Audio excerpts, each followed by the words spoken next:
Welcome to LC Screen Talk. My name is Larry, and this is my review of The Intruder. The Intruder is a story of a young couple headed out to the country trying to get away from the city life in order to have a place of their own to start a family in.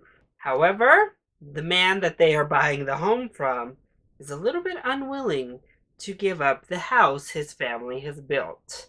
And as time passes, his welcome wears thin, as does the fabled story he tells. Now, I love me a good thriller, even some cheesiness. I'm all about it. But let me tell you, I am not all about The Intruder. This was a hot mess. So let's go ahead and get the positives out of the way first.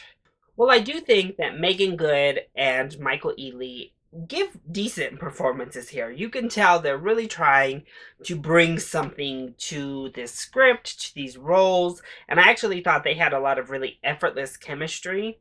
If only they'd been given more to work with. But they made a convincing, beautiful couple, and I would really like to see them star opposite each other again in a script more fitting of their talents and their charm.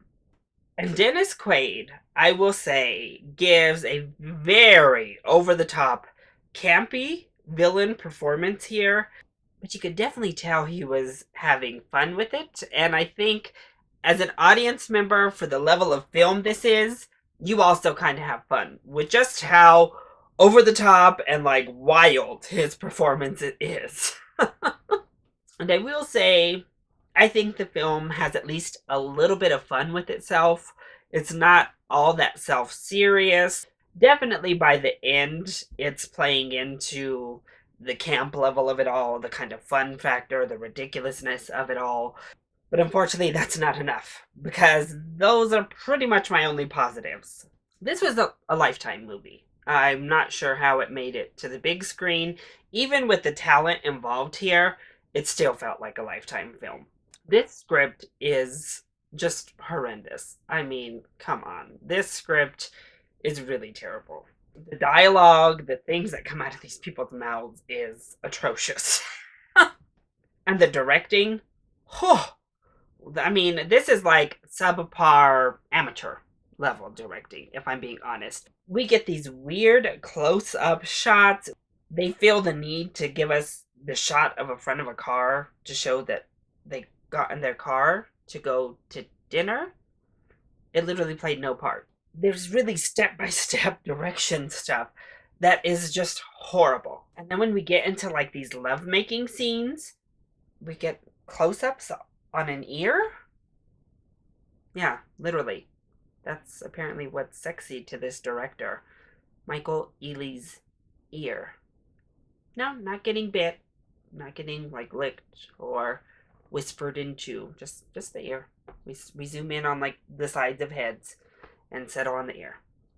The directing's horrible. From the framing to the shaky cam to, as I said, the choice of just shots that were left in here. We linger too long, we come in too early, it's just all terrible.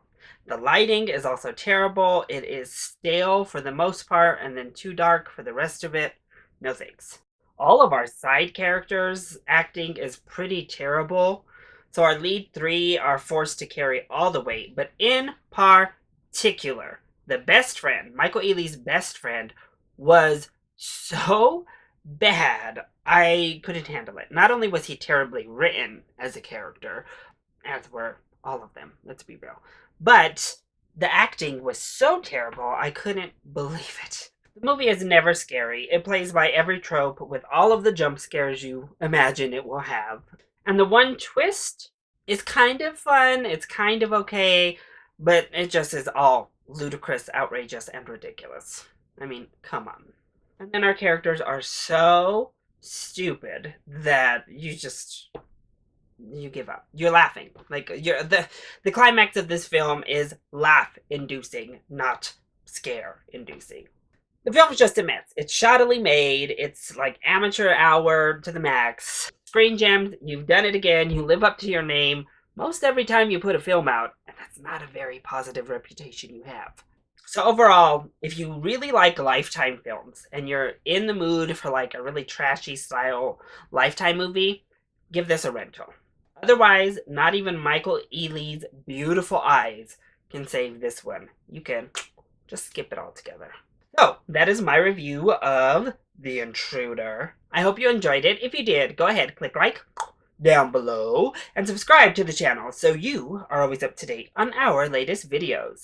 Also, join in on the discussion. Are you excited to see The Intruder? And what is your favorite Intruder story? Let me know either in the comment section down below or you can hit me up on Twitter. I love you all so much for your support. Mwah! Thank you for watching, and I'll see you next time. Bye!